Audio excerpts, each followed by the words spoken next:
Hello guys, तो मैं Sophia personal tutor से आपके लिए केमिस्ट्री के एक और नई वीडियो के साथ में। और आज हम यहाँ पर कुछ और टॉपिक्स को डिस्कस करने वाले हैं। सॉलिड स्टेट हमारा चैप्टर चल रहा है, काफ़ी डिटेल में हम ये चैप्टर पढ़ रहे हैं और जो भी टॉपिक्स इसमें बचे हुए हैं वो सारे टॉपिक्स हैं वो मैं आपको आज यहाँ पर कवर अप करवाऊँगी। सो बेटा, क्रिस्टल लेटाइस का जो स्ट्रक्चर है, आयनिक स्ट्रक्चर जिसको हम कहते हैं, उसको हमने लास्ट वाली वीडियो तक एकदम डिटेल में डिस्कस किया था।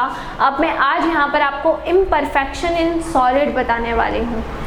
जो भी हमारे क्रिस्टल लेटाइस होते हैं, उन क्रिस्टल लेटाइस के अरेंजमेंट में किसी भी तरह से जो इम्परफेक्शन आता है, उस इम्परफेक्शन को हम यहाँ पर पढ़ने वाले हैं। सो हम जब बात करते हैं यहाँ पर इम्परफेक्शन इन सॉलिड की, तो इम्परफेक्शन इन सॉलिड का मतलब क्या होगा, इम्परफेक्शन इन सॉलिड का मीनिंग क्या होगा, वो हम यहाँ पर देख लेते हैं। देखिए, होता ये है क्रिस्टल स्ट्रक्चर के अंदर कभी कभी किसी तरह का इम्परफेक्शन देखा जाता है। मतलब कोई भी ऐसी चीज़ जिससे उसका जो स्ट्रक्चर है, क्रिस्टल स्ट्रक्चर है, वो गड़बड़ हो रहा है ना, या जो उसका क्रिस्टल स्ट्रक्चर है वो डिस्टर्ब हो गया है। तो किसी भी तरीके का अगर डिस्टर्बेंस होता है क्रिस्टल स्ट्रक्चर के अंदर, तो उसको हम बोलते हैं इम्परफेक्शन इन क्रिस्टल लेटाइस। अब इम्परफेक्शन एक ही तरह के नहीं होते, जो डिफेक्ट होता है वो एक ही तरह का नहीं होता, उसके कई टाइप होते हैं। तो हम यहाँ पर इम्परफेक्शन इन सॉलिड के सभी टाइप्स को यहाँ पर पढ़ने वाले हैं। देखिए, सबसे पहले हम यहाँ पर एक चार्ट के थ्रू मैं आपको सारे टाइप समझा देती हूँ। टॉपिक है हमारा इम्परफेक्शन इन सॉलिड। सॉलिड के अंदर हमको क्या देखना है, सॉलिड के अंदर हमको इम्परफेक्शन देखना है। चलिए, सबसे पहले आ जाएगा इसके अंदर डिफेक्ट्स। ठीक है, तो सॉलिड के अंदर जो डिफेक्ट्स होते हैं वो दो टाइप के होते हैं। एक होंगे स्टाइशियोमेट्रिक, ठीक है,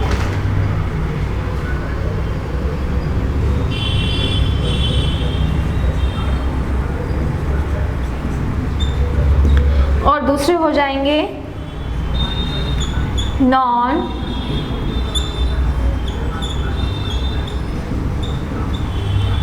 स्टाइशियोमेट्रिक।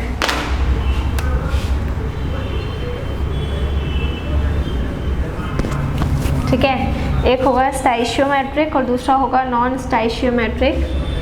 ठीक है, अब इसके अंदर आ जाएंगे 2 डिफेक्ट्स और इस कैटेगरी में भी आ जाएंगे आपके 2 डिफेक्ट्स।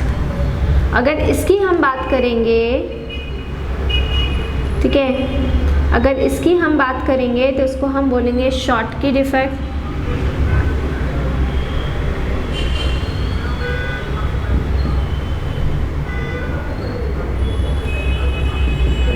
शॉर्टकी डिफेक्ट, ठीक है। दूसरा हो जाएगा फ्रैंकल डिफेक्ट।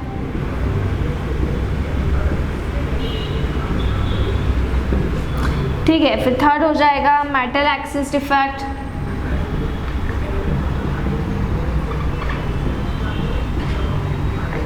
ठीक है, और चौथा हो जाएगा metal deficiency defect.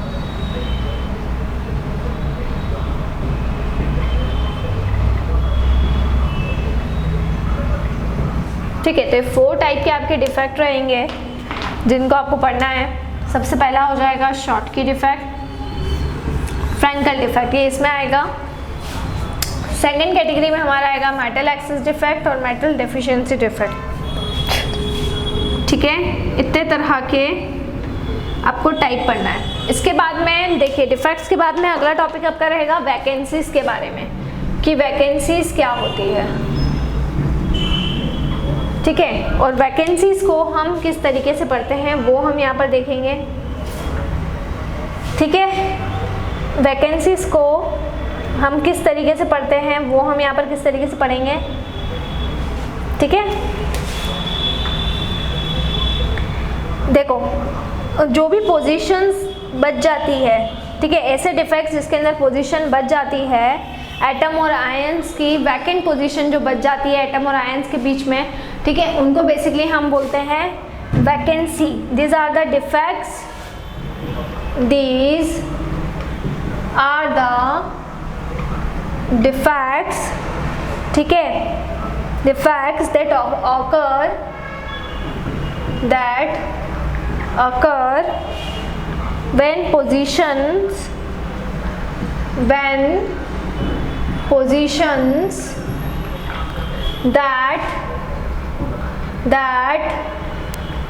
that should contain atom or ions, that should contain atoms or ions are vacant, ठीक है। तो ये आपकी वैकेंसीज की डेफिनेशन हो जाएगी।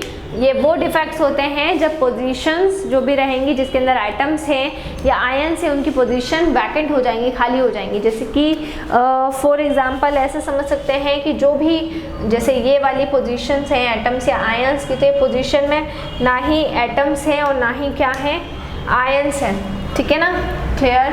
तो दोनों में से कुछ भी नहीं है, तो उस केस में यहाँ पर क्या हो जाएगा, उस केस में ये वो डिफेक्ट्स रहेगा जिसके अंदर जो पोजीशन रहेगी एटम्स और आयंस की वो क्या हो जाएगी, वो हो जाएगी आपकी वैकेंट हो जाएगी।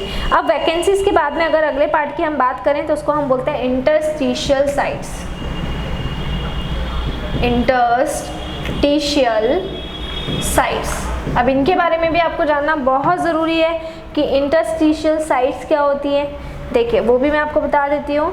ये वो साइट्स होती हैं जो रेगुलर पोजीशंस के बीच में एटम और आयन के बीच में कभी कभी ऑक्यूपाई हो जाती है, उनको हम कहते हैं इंटरस्टिशियल साइट्स। तो देखिए these are the sites located between regular positions,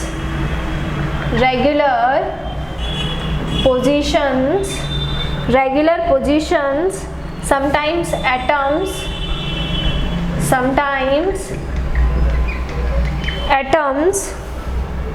or ions may occupy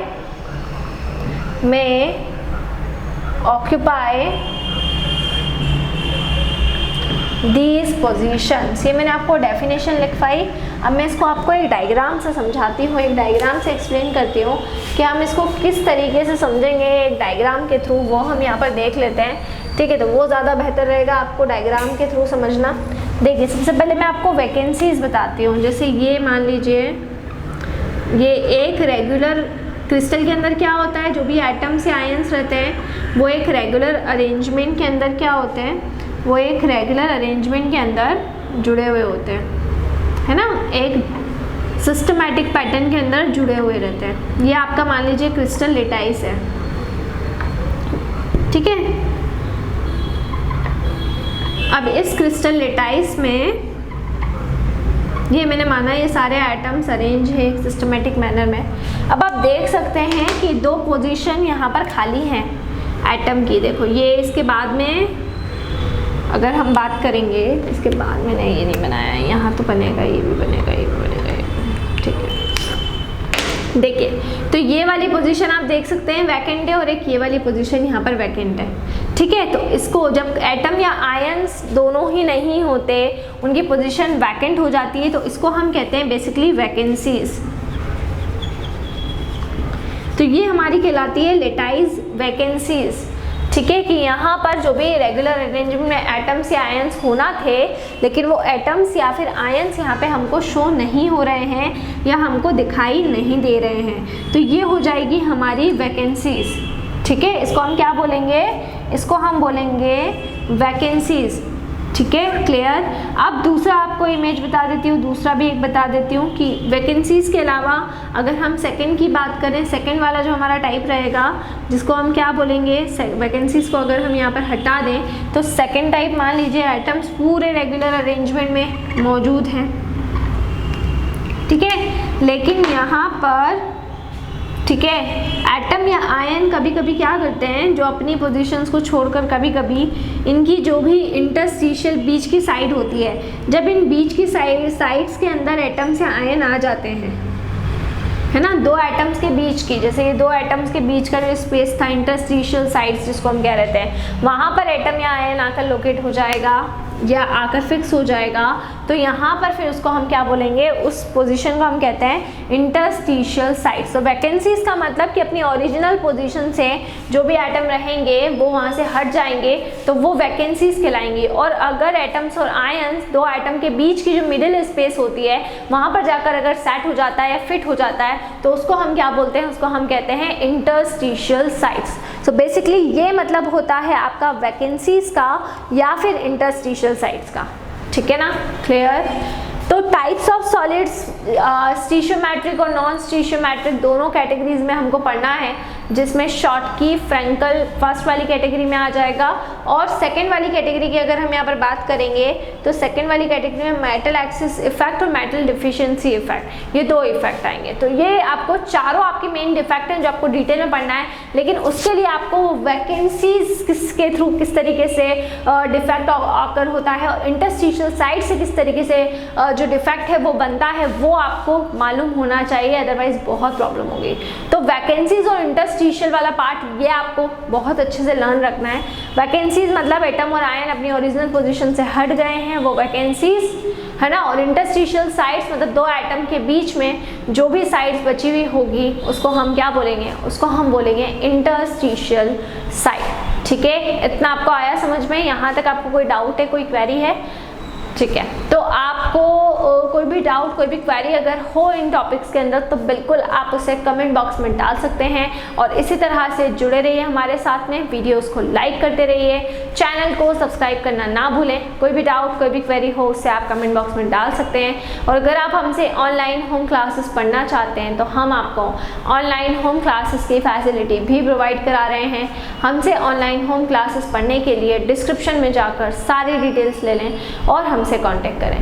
घर पर रहें, सुरक्षित रहें, बाहर ना निकलें, बहुत ज़रूरी हो तो ही बाहर निकलें। Stay home, stay safe and study hard. और आपको कोई भी डाउट, कोई भी प्रॉब्लम, कोई भी क्वेरी हो उसे आप बिल्कुल कमेंट सेक्शन में डाल सकते हैं। Thank you so much.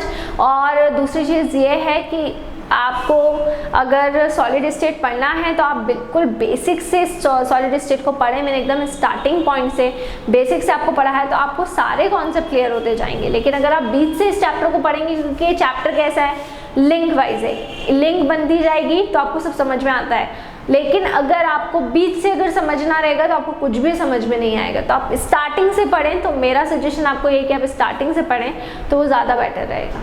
Thank you so much.